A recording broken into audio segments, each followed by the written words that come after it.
नमस्कार बच्चों, बीए प्रथम वर्ष हिंदी साहित्य के विद्यार्थियों का स्वागत है। आज हम करने जा रहे हैं जो हमारा टॉपिक है वो है आदिकाल का नामकरण। इससे पूर्व वीडियो में आपने जाना था कि हिंदी साहित्य के इतिहास को 4 कालखंडों में बांटा गया है, जिसमें पहले कालखंड का नाम जो सर्वमान्य है वो है आदिकाल। आदि माने शुरू का जो समय है उसका नाम आदिकाल है। लेकिन बहुत सारे विद्वानों ने बच्चों उनमें मतभेद रहा, उन्होंने अलग अलग नाम से इस कालखंड को पुकारा है।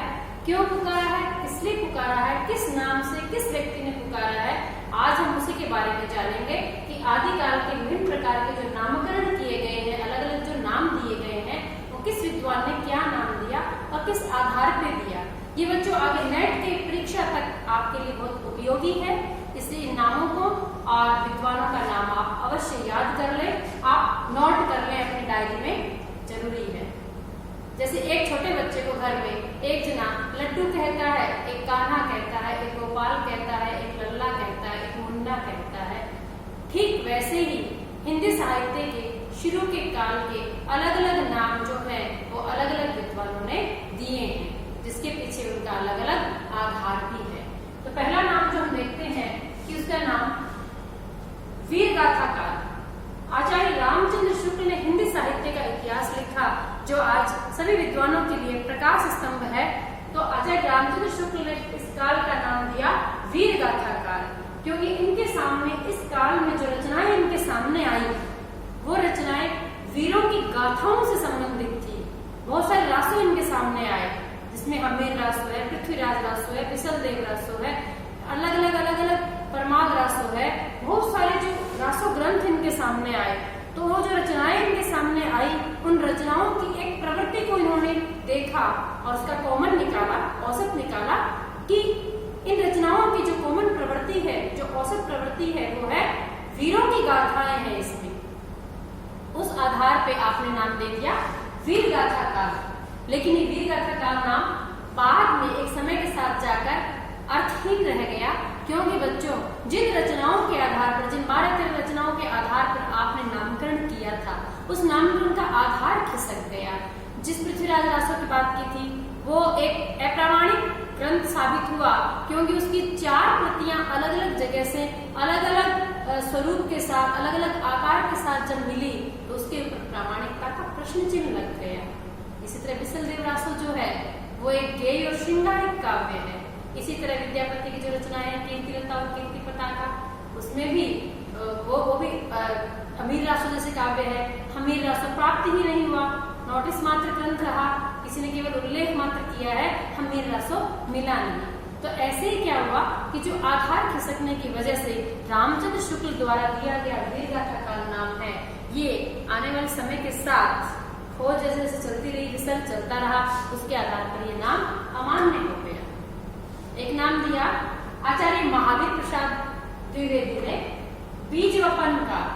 बीज वपन माने रोपण करना बीज को, कि ये काल जो है हिंदी साहित्य का, इसमें हिंदी का जो बीज है उसका रोपण हुआ है, ये बीज वपन काल है। आपने ये नाम इसके लिए चुना, लेकिन बच्चों ये नाम भी मान्य नहीं हुआ, सर्वमान्य नहीं माना गया। उसका कारण ये था कि बीज वपन से तुम यही समझेंगे बिल्कुल ही शुरुआत है, जबकि ऐसा नहीं था।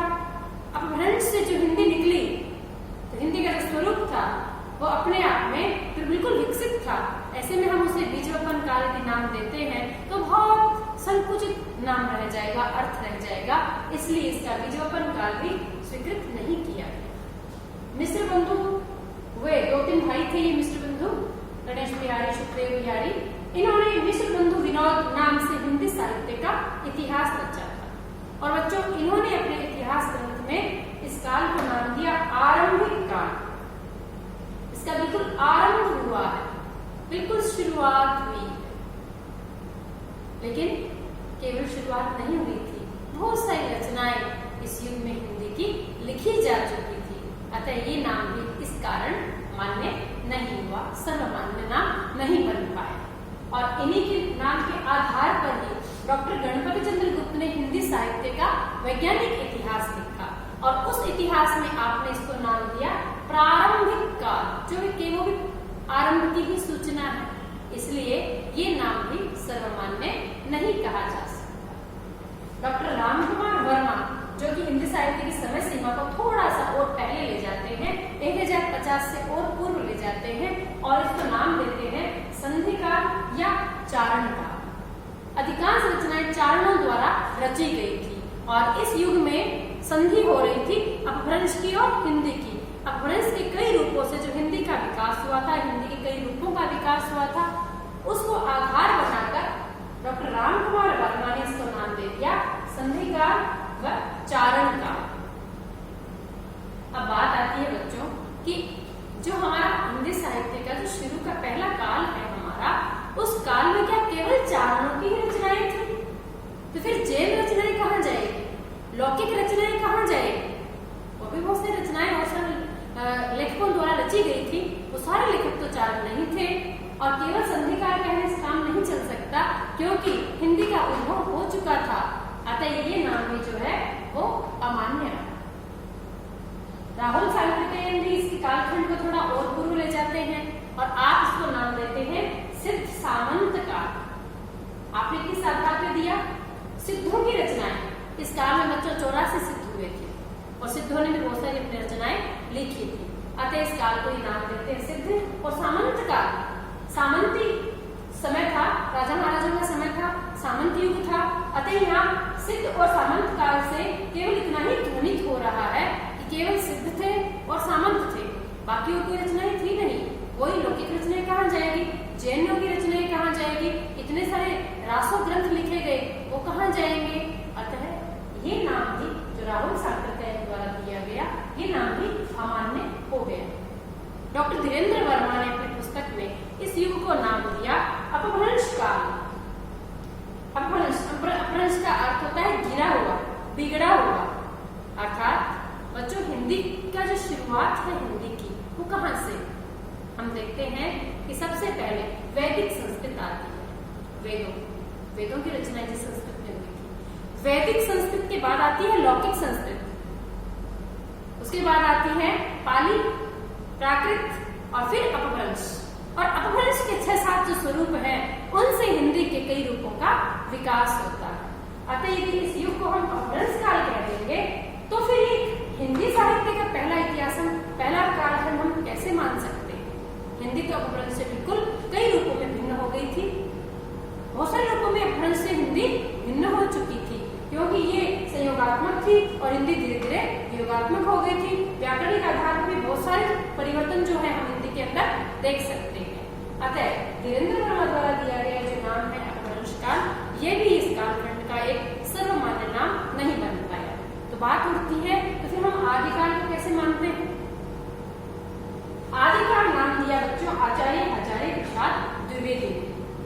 आपने अपनी पुस्तक में लिखा कि यदि इसको बहुत ज्यादा पुराना नहीं माना जाए, यदि इसका सही अर्थ लिया जाए आदिकाल कि भी आदि मानव का काल था, ऐसा ना समझा जाए। आदिमन शुरू, आदिकाल हमारी हिंदी का शुरू का काल है, तो वो काल बिल्कुल हमें ये जो नाम है इस सर्वमान्य नाम हुआ। वीरगाथा भी सर्वमान्य नहीं हुआ, जबकि आचार्य हजारी प्रसाद द्वारा, आचार्य रामचंद्र शुक्ल द्वारा दिए गए हिंदी साहित्य के बाद के जो नाम है जैसे भक्ति काल है, रीति काल है, आधुनिक काल है या गद्य काल है, ये सब नाम मान्य हुए। लेकिन जो हिंदी साहित्य के इतिहास का प्रथम कालखंड है उसका नाम आचार्य हजारी प्रसाद द्विवेदी द्वारा दिया गया आदिकाल ही मान्य हुआ और आज हम इसको आदिकाल के नाम से ही जानते हैं, जिसकी समय सीमा हम 1050 विक्रम संवत से 1375 विक्रम संवत इसको हम मानते हैं। ये हिंदी का प्रथम कालखंड है। हिंदी की शुरुआत हो चुकी थी, हिंदी के विभिन्न रूपों का विकास हो गया था, बहुत सारे काव्य रूप हमारे सामने आ गए थे और सिद्धों की रचनाएं, जैनों की रचनाएं, चारणों की रचनाएं, सामंतों की रचनाएं, लौकिक रचनाएं जैसे डोलावारों का दोहा, ये सब रचनाएं हमारे सामने आ चुकी थी। ये हमारा प्रथम काल था आदि।